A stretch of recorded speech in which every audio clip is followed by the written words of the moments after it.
Hello दोस्तों, कैसे हैं आप सब। स्वागत है आप सभी का कॉमिक वर्ल्ड चैनल पर। तो चलिए दोस्तों शुरू करते हैं राज कॉमिक्स में परमाणु सीरीज का अगला कॉमिक विशेषांक कर्ज।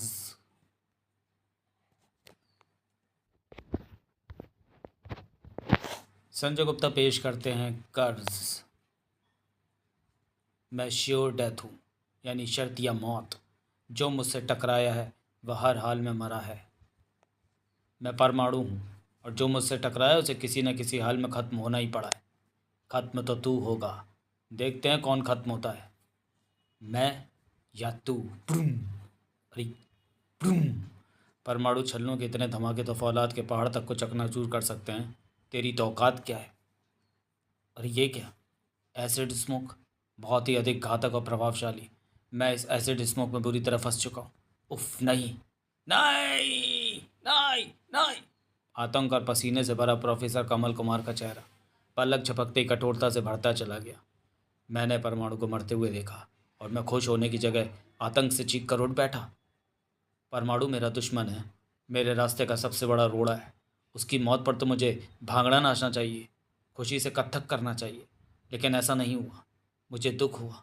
परमाणु की मौत का सपना देखकर मैं कांप उठा, और ऐसा सिर्फ इसलिए हुआ क्योंकि मेरे दिल के किसी कोने में अभी भी ये भावना दबी हुई है कि परमाणु वह विनय है जो मेरा भांजा है और मैंने उसे अपने बेटे की तरह पाला है। मेरे दिमाग में अभी भी ये बात कहीं ना कहीं घर किए हुए है कि मैंने परमाणु को बनाया है। उसकी एक एक पावर पर मैंने अपनी कई कई कीमती साल कुर्बान किए हैं। यही बात है, बिल्कुल यही बात है। लेकिन ये बात भी अपनी जगह अडिग है कि परमाणु मेरा वह दुश्मन है जिसके रहते मैं आज तक जुर्म की दुनिया का बादशाह नहीं बन पाया।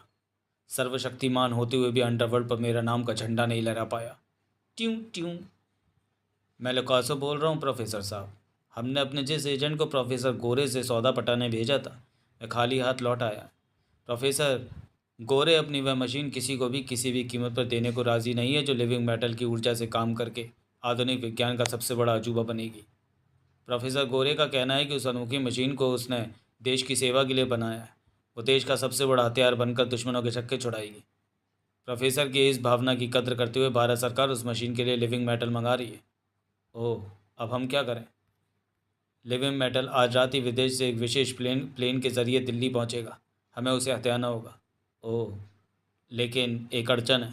दिल्ली में उसे हथियाना बहुत मुश्किल काम है क्योंकि दिल्ली में परमाणु है, यही ना। मैं जानता हूँ, इसलिए मैं उसकी पूरी तैयारी करूँगा कि उस लिविंग मेटल को कब, कैसे और कहाँ अपने कब्जे में करना है। हम दिल्ली से 50 मील की दूरी पर हैं। जल्दी हमें लैंड करने की तैयारी करनी है। कवरिंग टीम तैयार रहे। ओके, कोई ज़रूरत नहीं है क्योंकि ये समय नीचे उतरने की तैयारी करने का नहीं बल्कि हमेशा के लिए ऊपर जाने की तैयारी करने का है। Broom broom. ओह, वह कैसा अजीब सा यान है जिसने कवरिंग टीम के प्लेन को ख़त्म कर डाला। वह हमें भी अपना निशाना बना सकता है। स्पीड बढ़ा, उससे दूर निकल चलो। तुम कहीं नहीं जा सकते क्योंकि तुम्हारे पास लिविंग मैटर है। ओह नो, हमारे प्लेन के सभी इंजन बेकार हो गए। हमारा प्लेन जाम होकर हवा में लटका हुआ है बिना किसी सहारे के। ओ नो, उस यान का एक बड़ा हिस्सा मगरमच्छ के जबड़े की तरह खुल गया है। और वो हमें तेज़ी से अपनी तरफ खींच रहा है। प्लेन को रोको। हम कुछ नहीं कर सकते। हमारे प्लेन का सारा मैकेनिज्म जाम पड़ा हुआ है। लिविंग मेटल वाले इस प्लेन को उस बड़े यान के जबड़े में समाने से नहीं रोका जा सकता था, लेकिन फिर भी वह प्लेन रुका। विदेश से आने वाले लिविंग मेटल को आकाश में भी हथियाने की कोशिश की जा सकती है। ये बात ज़रा देर से दिमाग में आई। खैर, अभी भी कुछ नहीं बिगड़ा। उस यान से मुझ पर हमला होना शुरू हो गया है। मुझे इसके बेहद खतरनाक हमले से बचना होगा और अपना वार करना होगा। Broom broom. ओह, बहुत कठोर है उस यान की बॉडी। परमाणु छल्लों ने उस पर कोई असर नहीं किया, लेकिन अगर इस उसके वार मेरी बॉडी से टकराए तो बहुत बुरा होगा। इसलिए मुझे जल्दी से जल्दी इसे ख़त्म करना होगा। और अब ऐसा एक ही तरीके से हो सकता है। हालांकि वह तरीका है ख़तरनाक, लेकिन मुझे ये खतरा उठाना ही होगा क्योंकि खतरा उठाए बिना कुछ नहीं होने वाला। ओह नो, मैं तो इस यान के अंदर इसलिए आया था ताकि यान के अंदर मौजूद इसके कंट्रोलर को धर दबोचूं, लेकिन यहाँ तो कंट्रोलर के नाम पर चूहे का बच्चा भी नहीं है। यानी इस यान को कहीं दूर से कंट्रोल किया जा रहा है। कोई बात नहीं, यान के अंदर आ गया हूँ तो इसे ख़त्म करने का इंतज़ाम करके ही बाहर निकलूँगा। और मुझे उम्मीद है यहाँ यान के अंदर मेरा इंतज़ाम फेल नहीं होगा। मेरा सोचना सही निकला। यान के अंदर का हिस्सा मेरे परमाणु छल्लों के विस्फोट को नहीं सह पाया।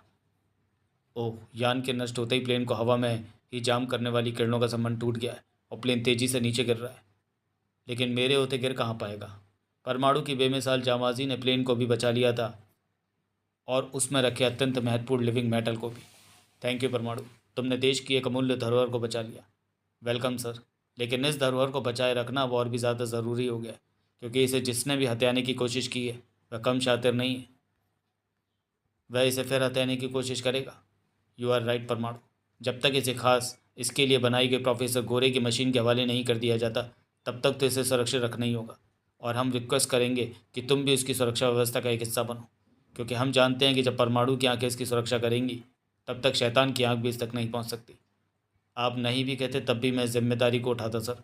लेकिन ये प्रोफेसर गोरे की मशीन क्या है? आओ मैं बताता हूँ। इधर मात। परमाणु के हाथों एक बार फिर मात मिली हमें। हाँ, फिर मात मिली मुझे परमाणु से। लेकिन मैं इस बार मात को खाकर चुप नहीं बैठने वाला। मैं इस मात को हर हाल में जीत में बदलूंगा। परमाणु को मौत दिए बिना तो ऐसा हो नहीं सकता। होगा। मैं कुछ ऐसा तैयार कर रहा हूँ कि परमाणु की मौत के बिना भी ऐसा होगा। क्या है आपकी तैयारी? जल्दी ही पता चल जाएगी लुकासो। लेकिन फ़िलहाल तुम सबसे पहले प्रोफेसर गोरे से उसकी मशीन हथियाने की सोचो। प्रोफेसर गोरे पर हमला बोलकर उसकी मशीन को हथिया लेते। आओ। हमला भी होगा, लेकिन हमला नाकामयाब ना हो इसके लिए सोचना बहुत ज़रूरी है। और अगर क्राइम न्यूज़ नेटवर्क यानी CNN से मंगाई प्रोफेसर गोरे से संबंधित ढेरों जानकारियाँ और उनसे जुड़ी तस्वीरें देखोगे तो तुम्हारी सोचों के घोड़े दौड़ने के लिए एक बहुत बड़ा मैदान मिल जाएगा। प्रोफेसर गोरे, मैंने अपनी मशीन को आखिरी टच दे दिया है। अब ये लिविंग मेटल को धारण करने को एकदम तैयार है। मैं भी तैयार हूँ इस मशीन को यहाँ से ले जाने के लिए। क्यों, ठीक है ना प्रोफेसर? नहीं, मैं तुम्हें ये मशीन नहीं ले जाने दूंगा। लगता है इस मशीन से पहले तो अपनी जान देना चाहता है। चल तेरी इच्छा पूरी किए देता हूँ। नहीं। इस तार ने बहुतों को झटका दे देकर मारा है। ये तार प्रोफेसर गोरे को झटका नहीं दे पाएगी, क्योंकि इस तार से भी बड़ा झटका तुझे देने आ गया है परमाणु। खूब पहचाना। लेकिन मैं यहाँ जान पहचान बढ़ाने नहीं, बल्कि तुझे तेरी पहचान बुलाने आया हूँ। फड़ाक। तू यहाँ अपनी जान गंवाने आया परमाणु। और तेरी जान निकलने से पहले मैं तेरे शरीर से लिपटी ये तार तेरे शरीर के इतने टुकड़े करेगी कि उन्हें गिनने वाली गिनती भूल जाएंगे। ओ क्यों परमाणु, मैंने सही कहा ना? तेरा कहा सही हो सकता था, अगर मैं बोल कर नहीं हो सकता होता। ट्रांसमिट। मैंने तेरी तारों का कमाल देखा, तू मेरी परमाणु रस्सियों का कमाल देख। देखा? अब देख परमाणु छलनों का कमाल। परमाणु छल्ले के धमाकों ने उसे पाँव पर खड़ा ही नहीं रहने दिया। बेहोश होकर पछाड़ खाकर ज़मीन पर गिरा वो। कमाल है, ये इतनी महत्वपूर्ण चीज़ को लेने आया और इतनी आसानी से चित्त हो गया। ये कमाल की नहीं, दिमाग की बात है। चाहता तो मैं अपने इस साथी को इतनी तैयारी से भेजता है कि ये तुझे नाको चने चबा कर प्रोफेसर गोरे की मशीन को ले जाता, लेकिन ऐसा करने के लिए ज़्यादा मेहनत करने की ज़रूरत नहीं थी। ज़रूरत थी तो सिर्फ तुझे इस तरह उलझाने की, ताकि तेरे बिना रोके आसानी से प्रोफेसर गोरे तक पहुंचा जा सके। प्रोफेसर मामा, आप? इस सब के पीछे आप हैं? ओह, ये बात मुझे पहले ही समझ जानी चाहिए थी। देर से समझा, समझ तो गया।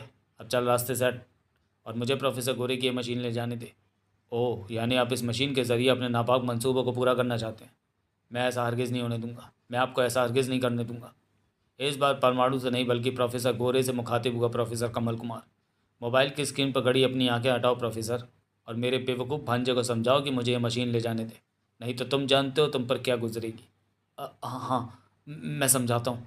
मैं परमाणु को समझाता हूँ। दूसरे ही क्षण प्रोफेसर गोरे एक झटके से परमाणु के सामने आ खड़ा हुआ। वापस लौट जा परमाणु, इन्हें मशीन ले जाने दो। ये आप क्या कह रहे हैं प्रोफेसर? ये प्रोफेसर गोरे को क्या हुआ? अभी कुछ देर पहले तो ये इस मशीन के लिए अपनी जान देने को तैयार था। अरे, प्रोफेसर इतना घबराया हुआ क्यों है? और वह बार बार अपने हाथ में थमे मोबाइल पर क्या देख रहा है? तो तुम सामने से हट जाओ परमाणु।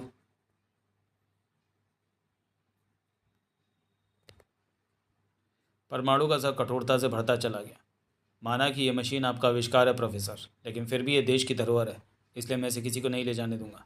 मैं इसके रास्ते से नहीं हटूंगा। हटना तो तुम्हें होगा ही परमाणु, नहीं तो तुम्हें मेरी लाश देखनी होगी। Oh no! प्रोफेसर गोरे ने इलेक्ट्रिक आरी अपनी गर्दन पर लगा लिए। कमाल है, मशीनी अपराधियों के मशीन अपराधियों के हाथों में चली जाए, इसके लिए प्रोफेसर गोरे अपनी जान देने पर तुला है। क्यों? सवालों के भंवर में फंसकर क्यों एक होनहार प्रोफेसर की जान का दुश्मन बन रहा है भांजे? उसकी बात मानकर रास्ते से हट क्यों नहीं जाता?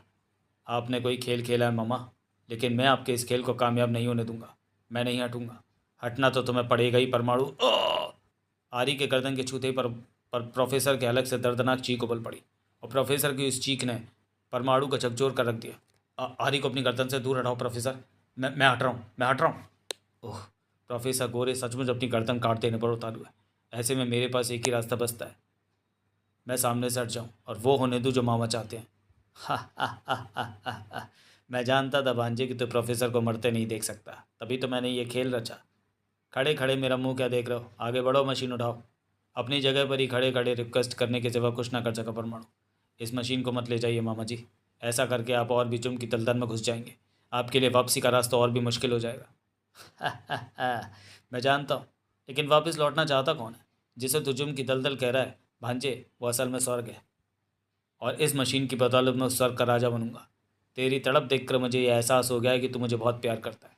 चल, मैं तेरे प्यार का भ्रम रखता हूँ और तुझे अपनी दुनिया में आने का न्योता देता हूँ। मेरी दुनिया में तू मेरा उत्तराधिकारी होगा। हम दोनों मामा भांजे मिलकर सारी दुनिया पर राज करेंगे। वैसे तुझे मेरी बात मानने से कोई एतराज़ नहीं होना चाहिए, क्योंकि मैं तेरा माँ बाप भी हूँ और गुरु भी।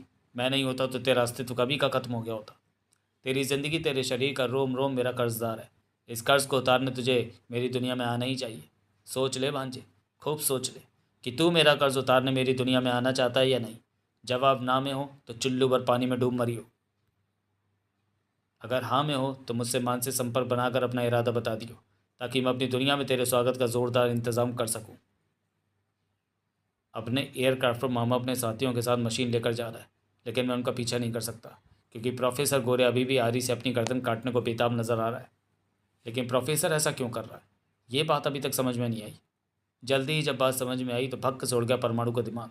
उफ, मामा ने मुझे उलझाकर प्रोफेसर गोरे तक जो मोबाइल पहुंचाया है, उस पर एमएमएस के जरिए कुछ तस्वीरें भेजी जा रही हैं। ऐसी तस्वीरें जिनमें मामा के साथियों ने प्रोफेसर गोरे के सारे परिवार को अपने कब्जे में ले रखा है। अपने परिवार को बचाने के लिए ही मुझे तुम्हें रोकना पड़ा। इसके लिए मैं गुनाहगार हूँ। रिलैक्स, इसमें तुम्हारा कोई कसूर नहीं है प्रोफेसर। लेकिन ये समझ में नहीं आया कि जब प्रोफेसर मामा को लिविंग मेटल नहीं मिला तो खाली आपकी मशीन का क्या करेगा। लिविंग मेटल के बिना तो वह मशीन एकदम बेकार है।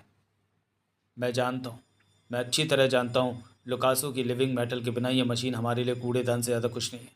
और अब लिविंग मेटल को हासिल करना बहुत बहुत मुश्किल है, क्योंकि मशीन के चले जाने के बाद उसकी सुरक्षा के कड़े इंतज़ाम करवा दिए गए होंगे। लेकिन फिर भी ये मशीन हमारे काम आएगी, क्योंकि इसे ऊर्जा देने वाला लिविंग मेटल हमारे पास पहुँचेगा। कैसे कैसे होगा ऐसा? देखना, और साथ ही मेरी वह तैयारी भी देखना जिसे देखने के लिए तुम मरे जा रहे हो। इधर परमाणु भी तैयारी देखने में ही व्यस्त था। हर तैयारी पूरी है। कहीं कोई ऐसा रास्ता नज़र नहीं आ रहा जिससे होकर लिविंग मेटल तक पहुंचा जा सके। मेरी निगाहें भी लिविंग मेटल की सुरक्षा में हरदम लगी हैं। तुम यहीं से निगरानी करते रहना परमाणु, मैं एक चक्कर लगा कर आती हूँ। काश मामा जी अपराधी न बन गए होते तो आज ये दिन न देखना पड़ता।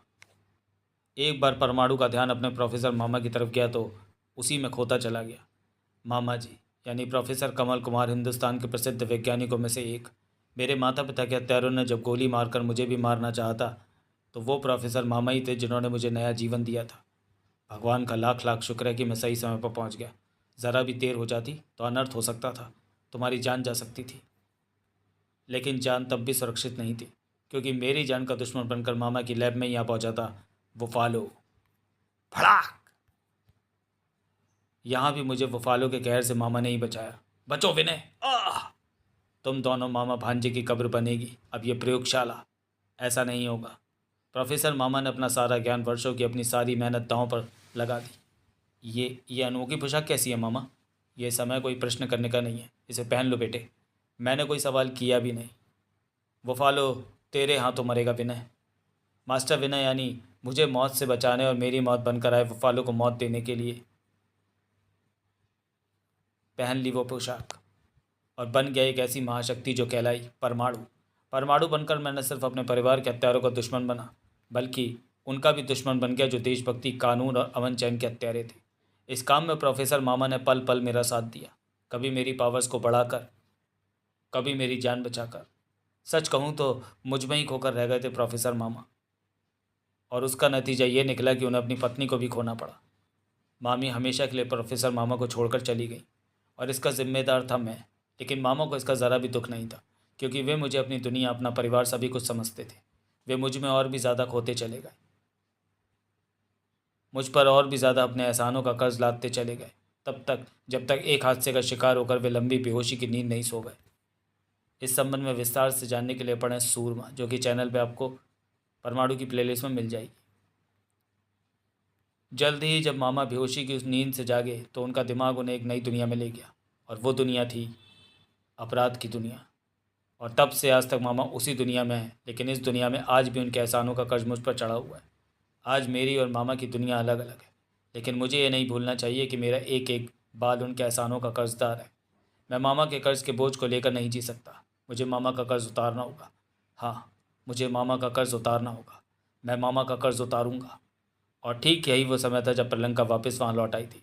मैंने सारी सुरक्षा व्यवस्था का निरीक्षण कर लिया, सब कुछ ठीक है। इस समय ज़माने भर की कठोरता परमाणु के चेहरे पर नजर आ रही थी, लेकिन सब कुछ ठीक रहेगा नहीं। मैं सारी सुरक्षा व्यवस्था को ध्वस्त कर दूंगा। परमाणु, ये तुम क्या कर रहे हो? ये ना तुम समझ पाओगे, ना मेरे पास समझाने का समय है, इसलिए हट सामने से। आओ। परमाणु, ये तुम्हें क्या हुआ? परमाणु, ओह, परमाणु तो कुछ सुन ही नहीं रहा। वह तो हमला करने में व्यस्त हो गया। वह लिविंग मेटल को हथियाना चाहता है। परमाणु ऐसा क्यों कर रहा है ये तो पता नहीं, लेकिन मैं इसे रोकूंगी। उफ, तू मुझे नहीं रोक पाएगी प्रियंका। मुझे कोई नहीं रोक पाएगा। कोई नहीं। परमाणु के लिए लिविंग मेटल तक पहुंचने वाले इन रास्तों को पार करना मुश्किल नहीं, क्योंकि इन्हें पार करने के लिए परमाणु छोटा भी हो सकता है और ट्रांसमिट भी।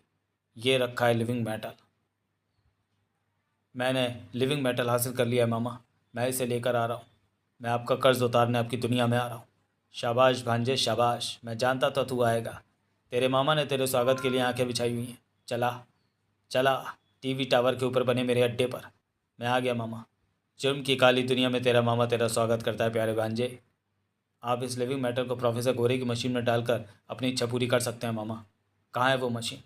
तू सही कह रहा है भांजे, लेकिन मेरी समझ में नहीं आ रहा कि तू उस मशीन को देखने के लिए इतना क्यों मरा जा रहा है। खैर, मैं तेरा मामा हूँ, इसलिए मशीन देखने की तेरी जिद को ज़रूर पूरा करूँगा। ये रही वो मशीन। जी भरकर इसे देख और आकर अपने मामा के गले लग जा। हाँ मामा, अब तो मुझे आपके गले लगना ही होगा, क्योंकि फिर मैं आपसे गले मिलने जेल में तो आऊँगा नहीं। भांजे, ये तू क्या कह रहा है? वही जो आप सुन रहे हैं मामा। लिविंग मैटर लेकर मैं यहाँ कर्ज उतारने नहीं बल्कि अपना फ़र्ज़ निभाने आया हूँ, जिसने मुझे बताया कि अरबों लोगों की ज़िंदगियों से बढ़कर कोई भी कर्ज नहीं हो सकता। ओह, उसका मतलब तेरी भावनाओं को जगा कर कर्ज वाली बात को बाकी हर बात पर हावी करने वाली जिन तरंगों को मैंने तेरे मस्तिष्क तक पहुँचाया, उन्होंने तुझे नहीं फंसाया हुआ था। कुछ देर के लिए तो ज़रूर फंसाया था। आपके कर्ज को उतारने वाली बात मुझ पर हावी भी हो रही थी, लेकिन अचानक फ़र्ज़ उसके रास्ते में आ गया। फ़र्ज़ ने कर्ज को हावी होने से रोका, और तब मैं समझ गया कि यह सब आपका काम है। तब मेरे दिमाग ने आप तक पहुंचकर प्रोफेसर गोरे की मशीन हासिल करने की योजना बना ली, और चूंकि अपनी योजना को वास्तविक जामा पहनाने के लिए लिविंग मेटल को लेकर यहाँ पहुंचना ज़रूरी था, इसलिए मैं लिविंग मेटल अपने साथ ले आया। मेरी योजना सफल हो गई। अब मैं आपको लिविंग मेटल को और प्रोफेसर गोरे की मशीन को लेकर सीधा पुलिस हेडक्वार्टर पहुँचूँगा। तेरी योजना बहुत अच्छी थी भांजे, लेकिन मुझे अफसोस है कि उसके सफल होने के बाद भी तो पुलिस हेडक्वार्टर नहीं बल्कि यमराज के पास पहुँचेगा, क्योंकि लिविंग मेटल को जहाँ पहुँचना था वो वहाँ पहुँच रहा है। ओ नो, ओ यस, मैं तेरा मामा हूँ भांजे। मैं जानता था कि मेरा भांजा बाजी पलटने के लिए कोई खेल खेल सकता है, इसलिए मैंने पहले से ही इसकी तैयारी कर रखी थी कि जैसे ही लिविंग मेटल उस मशीन के सामने पहुँचे, वैसे ही मशीन के यंत्र उसे सोख लें और फिर यह मशीन लिविंग मेटल की ऊर्जा से वो रूप धारण कर ले जो मुझे दुनिया का बेताज बादशाह बनाएगा। उफ, मैं अभी इस मशीन को डेड कर दूंगा। ओ, नहीं कर पाएगा। लिविंग मेटल की ऊर्जा की वजह से इस पर दुनिया का कोई भी हथियार असर नहीं करेगा, फिर चाहे वो हथियार तेरे परमाणु छल्ले हों या सारी दुनिया के परमाणु बम। और रही बात इसकी मारक क्षमता की, तो उसका नमूना तो तू देख ही रहा है। ये किसी भी रूप में हथियार का रूप धारण कर सकती है, वो भी पलक झपकते ही। उफ, लिविंग मेटल की ऊर्जा ने इस मशीन को सचमुच आधुनिक दुनिया का सबसे बड़ा हथियार बना दिया है। मुझे इसे ख़त्म करना ही होगा, नहीं तो अनर्थ हो जाएगा। लेकिन जिस पर किसी भी हथियार का कोई असर ना होता हो, उसे ख़त्म किया जाए तो कैसे? एक रास्ता है, उस मशीन पर लगा हुआ कंट्रोल पैनल। उसे मशीन को कंट्रोल करने के लिए ही लगाया है। मुझे उस तक पहुंचना होगा, अपनी जान को हथेली पर रखकर। परमाणु उस मशीन के कंट्रोल पैनल तक तो पहुंचा, लेकिन ओ नो, इससे तो कुछ भी नहीं हो रहा। कुछ होगा भी नहीं, ये बात मुझे पहले से ही पता है। कोई भी उस कंट्रोल पैनल तक पहुंचकर मशीन को काबू कर सकता है, इसलिए मैंने सबसे पहले उसे फेल करके मशीन के कंट्रोल को अपने मस्तिष्क से कंट्रोल करने का सिस्टम कर लिया। अब ये मशीन मेरी मानसिक तरंगों से चल रही है भांजे, और इस चलती मशीन को तब तक नहीं रोकूंगा जब तक ये सारी दुनिया मेरे कदमों में नहीं झुक जाती। हा हा हा। वैसे मुझे नहीं लगता कि तू उस नज़ारे को देख पाएगा भांजे। जिस तरह की तू हरकतें कर रहा है उससे तंग आकर यह मशीन तुझे कुछ ही पलों में मार डालेगी। नहीं मार पाएगी मामा, ये मुझे नहीं मार पाएगी। कुछ भी करने से पहले यह मशीन शांत हो जाएगी, क्योंकि इसे कंट्रोल करने वाला आपका मस्तिष्क शांत होने जा रहा। भड़ाक! ओह! एकदम सटीक वार था परमाणु का, जिसने पलक झपकते ही अपना असर दिखाया। ओह! सही समय पर मशीन शांत हो गई। अब मुझे सबसे पहले पुलिस को खबर करनी चाहिए। फिर मैं बेहोश मामा को लेकर अस्पताल जाऊंगा और वहाँ उसका इंतज़ाम करवाऊंगा कि जब तक प्रोफेसर गोरे मशीन के कंट्रोल पैनल को सही नहीं कर लेते तब तक मामा को बेहोश ही रखा जाए। समाप्त। तो चलिए दोस्तों, वीडियो को यहीं समाप्त करते हैं और मिलते हैं परमाणु सीरीज़ के अगले कॉमिक विशेषांक फॉर्म क्वीन में। तब तक के लिए धन्यवाद।